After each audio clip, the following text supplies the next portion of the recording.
रात की खामोशी। रात के सन्नाटे में गांव की पगडंडियां और भी भयावह हो जाती थी।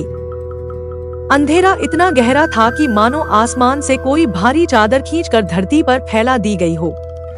गांव के बड़े बुजुर्गों का कहना था कि सूरज ढलते ही इस इलाके से दूर रहना चाहिए, लेकिन नए दौर के नौजवानों ने इन कहानियों को महज अंधविश्वास समझा और उन्हें अनसुना कर दिया। गांव के बाहरी हिस्से में एक पुरानी हवेली थी, जिसे लोग काल हवेली के नाम से जानते थे। हवेली को लेकर कई कहानियां प्रचलित थी। कहा जाता था कि वहां एक बूढ़ी औरत की आत्मा भटकती है, जिसे गांव वालों ने चुड़ैल का नाम दे रखा था। कहते थे कि उसकी मौत एक हादसे में हुई थी और तब से वह हवेली में रहती है, अपनी मौत का बदला लेने की फिराक में। रवि गांव का एक जिद्दी और निडर युवक था, जिसे इन कहानियों पर विश्वास नहीं था। उसने अपने दोस्तों को चुनौती दी कि वह आज रात उस हवेली में जाकर रात बिताएगा। दोस्तों ने उसे बहुत समझाया, पर वह अड़ा रहा।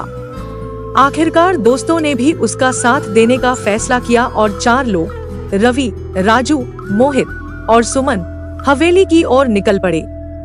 जैसे ही वे हवेली के पास पहुँचे, हवेली की भव्यता और खंडहर की स्थिति ने उन्हें कुछ पल के लिए चुप कर दिया। हवेली की दीवारें जर्जर हो चुकी थी। खिड़कियों पर जाले और छत पर उगे पेड़ पौधे यह बता रहे थे कि यहाँ वर्षों से कोई नहीं आया। चारों ने एक दूसरे की ओर देखा और फिर रवि ने हिम्मत जुटाकर दरवाजा खोला। दरवाजे की चरमराती आवाज ने सन्नाटे को और भी भयानक बना दिया। हवेली के अंदर घुसते ही ठंडी हवा का एक झोंका आया और मोहित को ऐसा महसूस हुआ जैसे कोई उसके कंधे पर हाथ रखे हुए है। उसने पीछे मुड़कर देखा, पर वहाँ कोई नहीं था। रवि ने सबको चुपचाप आगे बढ़ने का इशारा किया। हवेली के अंदर अंधेरा और भी गहरा था। सिर्फ चारों की टॉर्च की हल्की रोशनी ही कुछ दिखा पा रही थी। अचानक सुमन की चीख सुनाई दी। सबने मुड़कर देखा तो वह फर्श पर गिरी पड़ी थी और उसकी आंखें फटी हुई थी। वह कुछ बोल नहीं पा रही थी, सिर्फ इशारे कर रही थी। राजू ने उसे उठाने की कोशिश की, लेकिन जैसे ही उसने सुमन को छुआ, उसके हाथ अचानक बर्फ की तरह ठंडे हो गए। मोहित ने डरते हुए पूछा, यह क्या हो रहा है? रवि, हमें यहाँ से वापस चलना चाहिए। रवि, जो अब तक बहादुरी का दिखावा कर रहा था, पहली बार थोड़ा घबराया हुआ नजर आया। कोई नहीं, ये सब हमारी कल्पना का खेल है, उसने कहा। आओ अंदर चलकर देखते हैं। चारों ने साहस जुटाया और हवेली के अंदर और गहराई तक बढ़ने लगे। जैसे जैसे वे आगे बढ़ते गए, हवेली की दीवारों से अजीब सी आवाजें आने लगी, मानो कोई धीरे धीरे फुसफुसा रहा हो। अचानक हवेली के सबसे बड़े कमरे में पहुंचते ही दरवाजा जोर से बंद हो गया। चारों ने दरवाजे को खोलने की कोशिश की, लेकिन वह जाम हो चुका था। कमरे के अंदर ठंडी हवा तेज होने लगी और तभी उन्हें कमरे के कोने में एक छाया दिखाई दी। छाया धीरे धीरे स्पष्ट होने लगी और वहाँ एक बूढ़ी औरत खड़ी थी।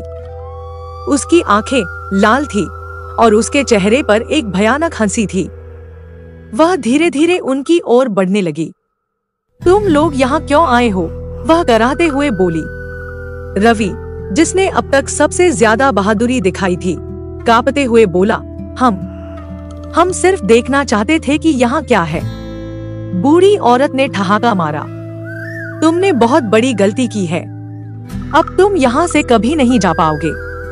इतना कहने के बाद वह हवा में गायब हो गई, लेकिन उसकी हंसी कमरे में गूंजती रही। चारों को अब सचमुच यकीन हो गया था कि वह चुड़ैल थी और उन्होंने इस जगह को अपवित्र कर दिया था। राजू ने अपनी पूरी ताकत से दरवाजा खोलने की कोशिश की और इस बार वह किसी तरह खुल गया। चारों भागते हुए बाहर निकले और जंगल की ओर दौड़ पड़े। लेकिन जैसे ही वे हवेली से बाहर आए, उन्हें महसूस हुआ कि वे किसी अजीब सी जगह पर पहुंच गए थे। वे जितना भी दौड़ते, रास्ता वहीं का वहीं लगता। अचानक सुमन के पैर रुक गए। उसकी आंखें फिर से फटी हुई थी, लेकिन इस बार उसके होठों पर एक अजीब सी मुस्कान थी। वह धीरे धीरे पीछे मुड़ी और बोली, मैंने कहा था ना, तुम लोग यहाँ से नहीं जा सकते। उसकी आवाज अब सुमन की नहीं थी, बल्कि वही बूढ़ी औरत बोल रही थी। रवि, राजू और मोहित को समझते देर नहीं लगी कि सुमन अब उनकी सुमन नहीं रही। वे बदहवास होकर दूसरी दिशा में भागने लगे, लेकिन हर रास्ता उन्हीं रहस्यमय जंगलों की ओर जा रहा था।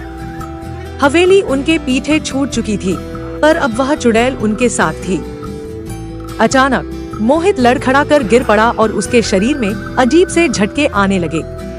राजू ने उसे संभालने की कोशिश की, लेकिन तब तक बहुत देर हो चुकी थी। मोहित की आंखें एक पल के लिए बंद हुईं, और जब वह फिर से खुली तो उसमें वही खून से भरी लाल चमक थी जो उन्होंने चुड़ैल की आंखों में देखी थी। अब मोहित भी चुड़ैल का एक नया अवतार बन चुका था। रवि और राजू अब पूरी तरह से अकेले पड़ चुके थे।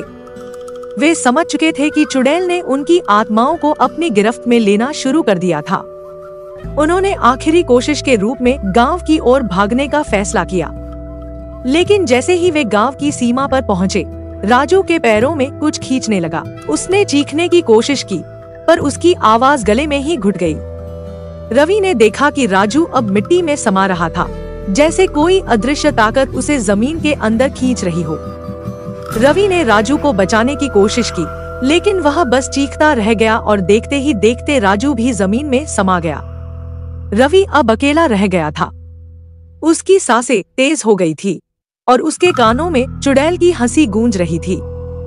वह गांव की ओर भागा, लेकिन जैसे ही उसने गांव में कदम रखा, उसकी आंखों के सामने अंधेरा छा गया। अगली सुबह गांव वालों ने देखा कि रवि गांव के बाहर बेहोश पड़ा था। जब उसे होश आया तो वह कुछ बोल नहीं पा रहा था।